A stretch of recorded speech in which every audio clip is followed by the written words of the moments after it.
properly shut down the bus, and if you follow what's in the book here, there's no need for PPE. Okay, and so, but with that in mind, extreme caution should be used when attempting to disrupt the power flow. So use common sense. And if you're questioning it, usually I tell my daughters, if you have to question whether you should do it or not, usually, most likely the answer is no. Most likely the answer is no. And my pastor when I was growing up always told me, don't question a woman's intuition and don't second guess yourself. When you're taking a test, usually your first intuition on the answer is right. It's when you second guess yourself and go and change it, you're usually wrong. And so, with that here, use common sense when you're, in an emergency situation. Just rely on that common sense. God's blessed you with it. He really has. So, high voltage cabling is identified with an orange cable covering. Do not attempt to cut through this cabling for any reason. So, all of this orange right through here, this is a picture of your bus. That orange cabling, don't be handling that, especially if the bus is on, because there's high voltage going through there. Now, it is safe because as long as it's not damaged, but if it's been in an accident, there's a likelihood that it could have been damaged. And if you touch it, you got anywhere from 480 to 770 volts going through there. That's a lot of voltage. Okay. And but when I teach the firemen, I'll be coming. It sounds like I'll be back up here for 3 days, the week of Thanksgiving, training the firemen on these buses. The first thing that we teach them is to identify the bus. Of course, our bus is a BYD bus. Then how to mobilize it and disable it, and that's what this pamphlet is pretty much concentrating on here. I'm not going to show you the video. If all the steps outlined are followed, PPE is not required. However, every emergency situation should be approached with common sense and to avoid injury. Flash hazards are eliminated when the battery contactors are opened by turning off the master switch, the 24 volt, and pulling the maintenance plug. And yes, all three, in an emergency situation, all three needs to happen. You need to turn that master switch off, and then you need to turn that 24 volt off, because even with the master switch off, it still has a smart charging mode and things like that. That 24 volt is still active and controlling the high voltage. So turn that 24 volt off, then you come back and pull that maintenance plug. And I'm not gonna, so you all understand the emergency brakes. Like I said, it's redundant. There is an air release just to the left of the drivers. They're asking us not to use this one right now on a regular basis because it affects all the doors on the bus for some reason. We have to reset those other doors whenever we turn this one off for some reason.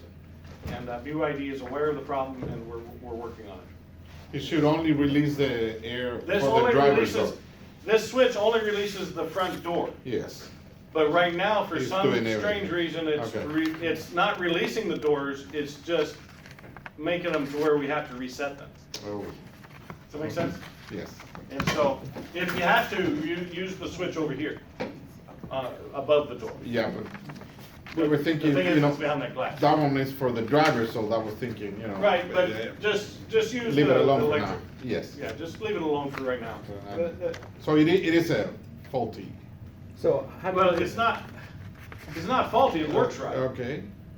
It's just affecting those other doors for it's some working reason. too much? So how do you close the doors when you walk away from the bus to This secure it? bus has a key that, there's a key on the front of there's a keyhole on the front of the bus. And Charles and the mechanics have the keys right now. And we can get in and out of the bus without using the key right now. But what they told me, the normal procedure for you drivers will be, you park the bus, open the door. No, don't even open the door. Just turn the bus off. The door will open automatically, supposedly.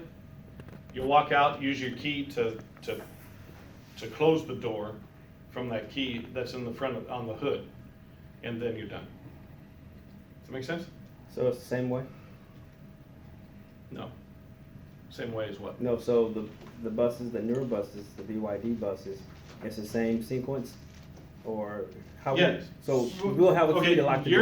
your bus is the only one that has this key. That's why I'm not really familiar with it. Right, but so these buses, will we be able to lock the front door Yes, with the key? yes. Okay. Okay, so on the front of the bus here, this is the front of the bus. Right here is a little door. You lift it up, turn that key. When you're going to the bus, it's supposed to open the door. You get on the bus, then you can power the bus on, and then you can close it, open and close it with the controls that are inside. Right now, this is, from my understanding, it's deactivated. It's not working right now.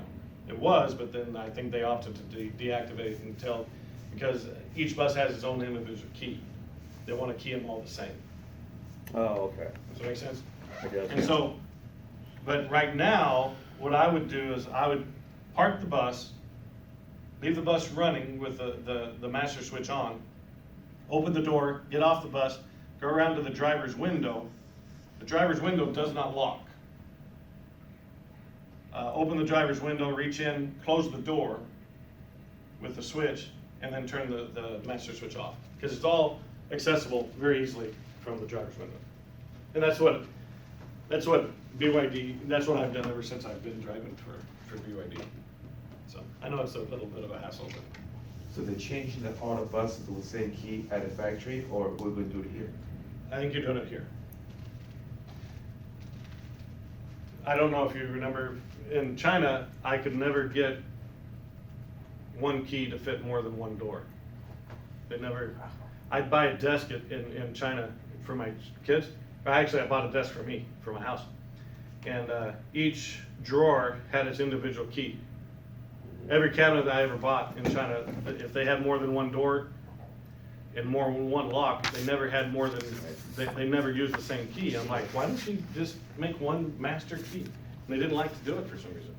I don't know how it is in Taiwan, because I never lived there. I don't remember.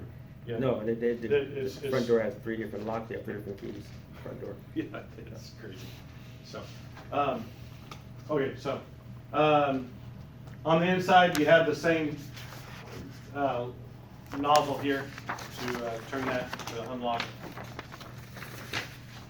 There's, I was gonna look again last night, I forget. There's 4 to 6 of these windows, emergency exit windows. And you just pull this handle down and push on it, and it opens up, and you can get out. And pretty standard from bus to bus. On the roof, there are 2 emergency exits. There's one, the front one is up inside the driver's area. The other one is all the way in the back of the bus. And so, if the passengers are in the front area of the bus, you'll either have to open that driver's door to let them go through that hatch there, or they're gonna have to use the one in the back. Mm. But, you know, the driver's like, well, I could just open the door. I'm like, okay, when do you usually use those hatches in an If it's emergency? over. If it's flipped over. So, if it's flipped over onto the curb side of the bus, that door, that driver's door is super heavy.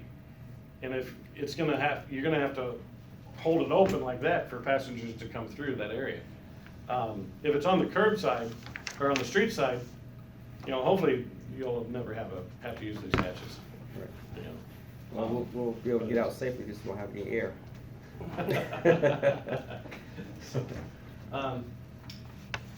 The power button is located on the dash to the left of the steering wheel column. The power button also can be reached through the driver's sliding window. So, you know, if a first responder is, or if you're coming on an accident and one of your, you know, you're coming up on it, just remember, you don't have to get on the bus.